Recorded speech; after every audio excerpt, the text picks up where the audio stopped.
Part 3. Welcome back to Journeyteaches.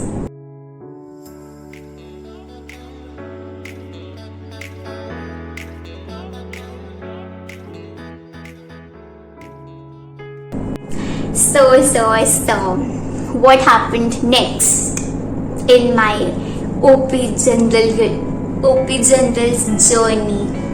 After I was done with the faculty members interview, so the day came and I received the mail that I have not been accepted, nor I was deferred. So I got another chance. I knew that my first interview that was with the professor was not that good or was not up to the mark. So I was given another chance by the admission head. The information in the mail said that I would be given another chance. The admission head was very keen reading my application and he found that very interesting and very good, so he is going to give me another chance.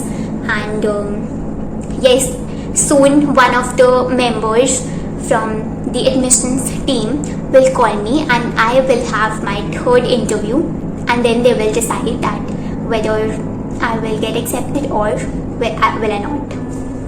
All the interviews of OP Jindal University were telephonic. None of them was video conferencing interview. All of them were on a call.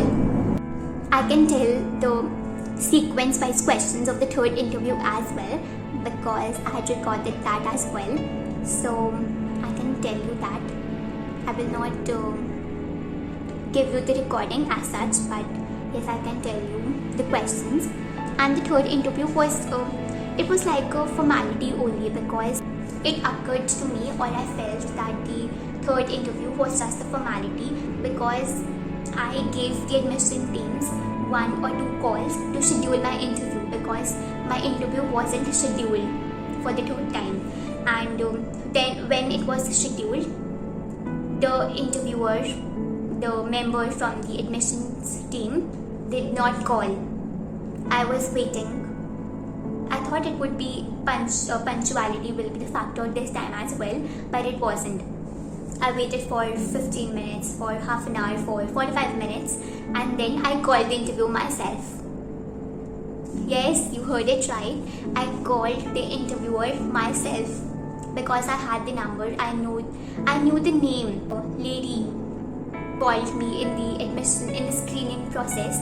She told me the name of the interviewer in the third interview through email or through the WhatsApp number, I guess. So I knew the name. I found the number on the Jindal's website, so I called the interviewer myself, and then he said, "Oh, sorry, I forgot," and I forgot about the reason he gave. I forgot about the interview. Sorry, OP Jindal, but what do I do? After listening to this reason, I knew that this is just a formality and it's very easy to get in there because it's a private university. The fee structure is very much high. The universities are very expensive. The fees is very high and it's a private university. It's mainly for law.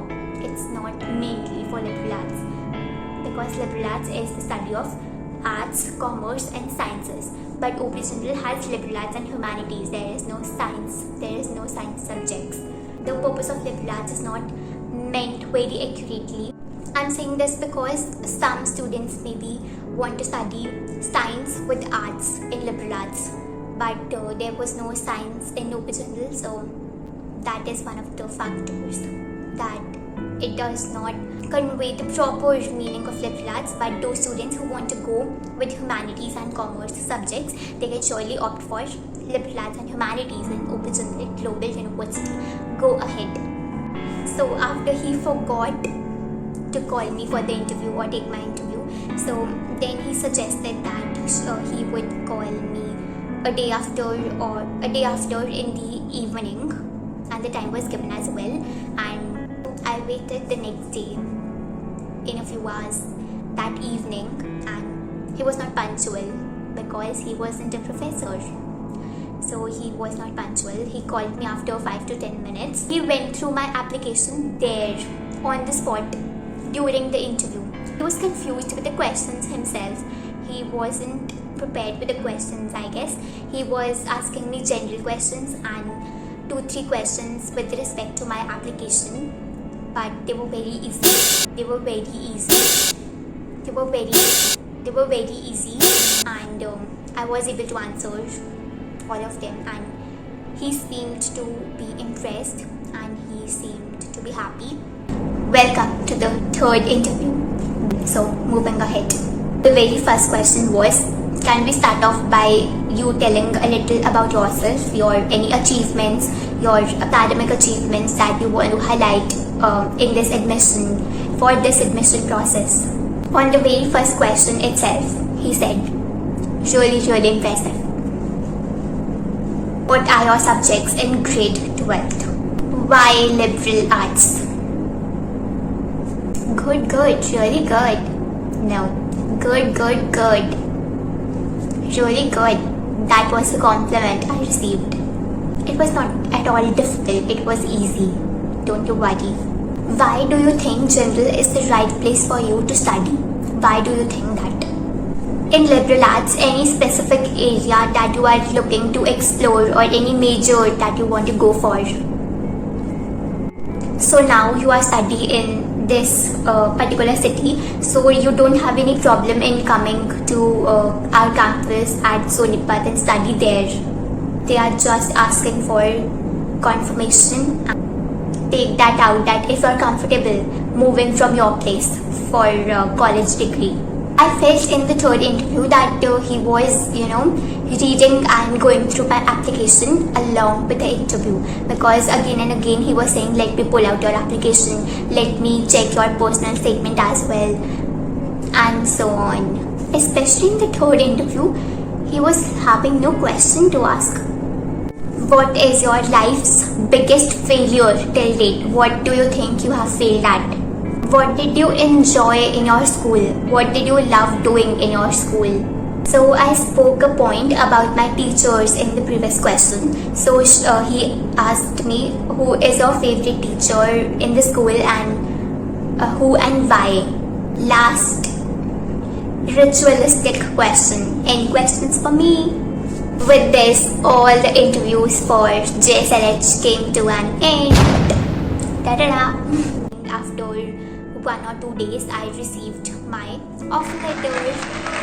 I received my offer letter, and within 1 week I have to respond after I received, and there was a certain amount as well to be paid added as the registration fees. So you understand how were in total 3 interviews for one university. OP Jindal's journey contains 3 interviews in total. I got into OP Jindal Global University as well, but it was easy. But it was a very nice experience. It was a very learnable experience, and the experience was worth it because I had 3 interviews. I had to go through the application procedure. I had given the entrance test, JSAT. For anybody who is interested in the refund policy as well, the process is coming further. You can read about the refund policy in depth on the official website. So for applying for a refund for BA Honours in Liberal Arts and Humanities, what one needs to do is you have to mail at refunds@jgu.edu.in. This is the email ID. This is the email ID to which you have to mail that request for refunds, and you have to provide the details, that is your name, the program applied for, and application number. And then they will send you the refund form. Within a few days they will send you the refund form, and the deadline and all the procedure will be written on that. You have to fill in the refund form with all the necessary details, the bank details and all, and then you have to send that back, and the procedure will be done and your money will be back to you. Kindly fill in all the details very carefully. So for booking a seat for liberal arts, if you get selected in OP Jindal University, you have to pay an amount of 1,65,000 as the registration fees. And if you apply for refund as well, you get back 1,60,000. And if you fall into 100% refund category, that is, if you apply for refund before the deadline, you can read more about it on the website, because I will not be able to explain you completely. Your 5,000 rupees will be cut from the total amount. You will receive 1,60,000. That was literally everything about the process, from admissions to interview to refund and everything. So if you want to know how to answer, what to answer, when to answer, if you need any kind of help, do tell me in the comments below, and I will be really keen and eager to help you. The first and third interview were relatively shorter in time duration. They were hardly 10 to 15 minutes as compared to the second one, which was a 20-minute long call. The financial aid process is done after your seat is booked. So you can read more about it on the website, or you can call to the admissions team for any queries as well. It is based upon your extracurriculars, your profile, how strong is your profile, and your 12th grade percentage. Going into a private university and paying so much expensive fees for your graduation is not worth it. I think it's not worth it. The university has brilliant summer programs, and the internships offers are very nice. The students have to do one internship after every semester, and in the third year they write a thesis as well as to what major they have done in the liberal arts graduation program. They write about that. So it's very interesting. You can read more about it on the university's website. Overall, Jindal Liberal Arts School, which is JSLH, is Jindal School of Liberal Arts and Humanities. It's really nice and it's really good, and it's really worth it, I think. Thank you for listening to me. Hope you gained some useful insights into the admission process, and for any further queries or questions, drop them in the comments below, and do subscribe to my channel. Thank you so much. See you in the next video. Till then, bye, and do subscribe.